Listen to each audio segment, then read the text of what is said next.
আসসালামু আলাইকুম। আমি নাদিরা আহমেদ, নুসাইবা রান্নাঘর থেকে সুস্বাগত। আপনারা সবাই ভালো আছেন? আমার পরিবারের সবাই ভালো আছে, আলহামদুলিল্লাহ। আজকে আপনাদের মাঝে আরও একটা রেসিপি নিয়ে হাজির হলাম। সেটা হলো সাবুদানার রসমালাই। এটা ইউটিউবের একটা ভাইরাল রেসিপি।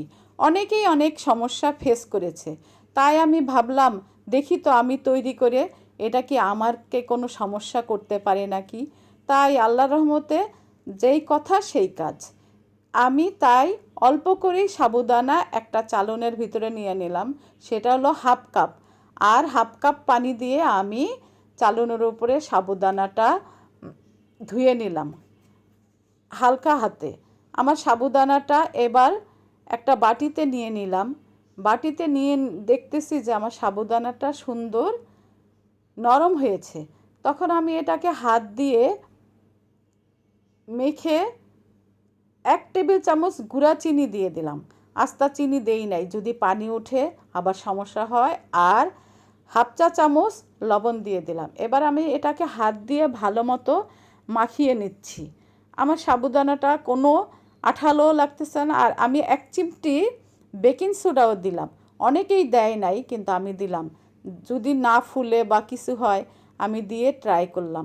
এবার আমি আমার সাবুদানাটাকে ভালো মতো একটু একটু করে পানি নিয়ে প্রায় আমি 1 থেকে 2 টেবিল চামচ পানি নিয়েছি। তারপর আমার সাবুদানার খামিরটা অনেক সুন্দর হয়েছে, কিন্তু কোনো আঠালোও হয় নাই বা কোনো পিছলও হয় নাই। একদম ঠিকঠাক খামির হয়েছে। এবার আমি হাতের তালুতে নিয়ে, আমি কোনো ঘিটি কিছুই লাগাই নাই, এমনিই আমি গোল করতেছি। আমার সাবুদানার মিষ্টিগুলো সুন্দর গোল হয়ে যাচ্ছে। আমার কাছে কোনো সমস্যাই মনে হচ্ছে না। অনেক অনেক সমস্যা ফেস করেছে। এই দেখুন আমার সাবুদানার মিষ্টিগুলো কত সুন্দর গোল গোল হয়েছে। আমি আগে 1 লিটার দুধকে হাফ লিটার করে রেখেছিলাম। সেটাকে একটা প্যানে দিয়ে আরেকটু জাল করে নেব।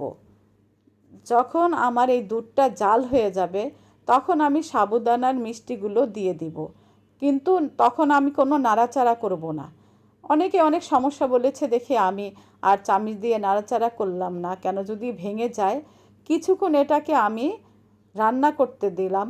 যখন আমার দেখলাম যে একটা ভালো রকমের বলক আসতেছে, তখন আমি বুঝলাম যে আমার সাবুদানার মিষ্টিটা এখন নাড়া যাবে। তাই আমি চামচ দিয়ে সাবুদানার মিষ্টিটাকে নাড়তেছি। এভাবে করে যখন আমি নাড়তেছি, কি সুন্দর সাদা সাদা এক একটা গোল বলের মতো দেখা যাচ্ছে। আর আমার সাবুদানার মিষ্টিগুলো অনেক স্বচ্ছ কাচের মতো হয়ে যাচ্ছে। তখন আমি ভাবলাম একটু এলাচ গুঁড়ো দিয়ে দিই। আপনাদের যে ফ্লেভার দিতে মনে চায় সেই ফ্লেভার দিয়েই নিতে পারবেন। ইচ্ছে করলে গোলাপ জলও দিতে পারবেন, কিন্তু আমার এলাচের ফ্লেভারটা আমার কাছে ভালো লাগে, তাই আমি আমার সাবুদানার মিষ্টিতে এলাচ দিলাম। কিন্তু আগেও সবাই বলেছে চিনি দিতে না, তাই আমিও দেই নাই। এবার আমি হাফ কাপ চিনি দিয়ে দিলাম। কিন্তু আমি যখন নাকি এই সাবুদানার রসমালাইটা খেয়েছি, আমার কাছে অনেক মিষ্টি লেগেছে।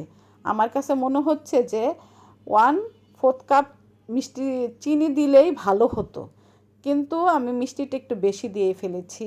এরপর থেকে আমি আরও কম মিষ্টি দেব। আপনারা আপনাদের ইচ্ছে মতো মিষ্টি দিয়েন। এই দেখুন আমার সাবুদানার মিষ্টিটা কি সুন্দর হয়েছে। আর আমার রসমালাইটাও অনেক সুন্দর দেখা যাচ্ছে। আমি আপনাদেরকে মিষ্টিগুলো উঠিয়ে দেখলাম। এটার ভিতরে আমি একটু বাদাম কুচি দিয়ে দিলাম খাওয়ার জন্য। আপনাদের ভালো লাগলে দিয়েন, না ভালো লাগলে না দিয়েন। আমার সাবুদানার রসমালাইটা অনেক সুন্দর হয়েছে। আমি একটু দুধ বেশি দিয়েই করেছি। আমি ভেবেছি দুধটাকে সোক করে নেবে। আসলে এই সাবুদানার মিষ্টি দুধ সোক করতে পারে না।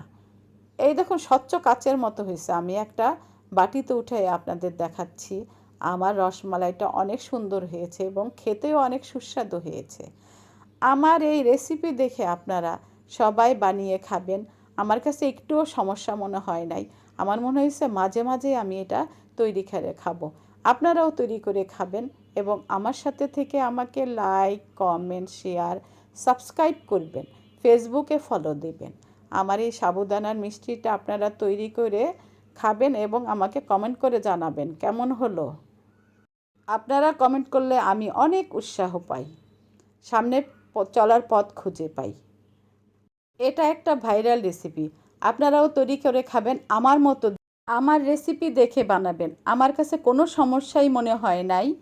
আপনারা এটাকে আমার মতো তৈরি করবেন। আল্লাহ হাফেজ।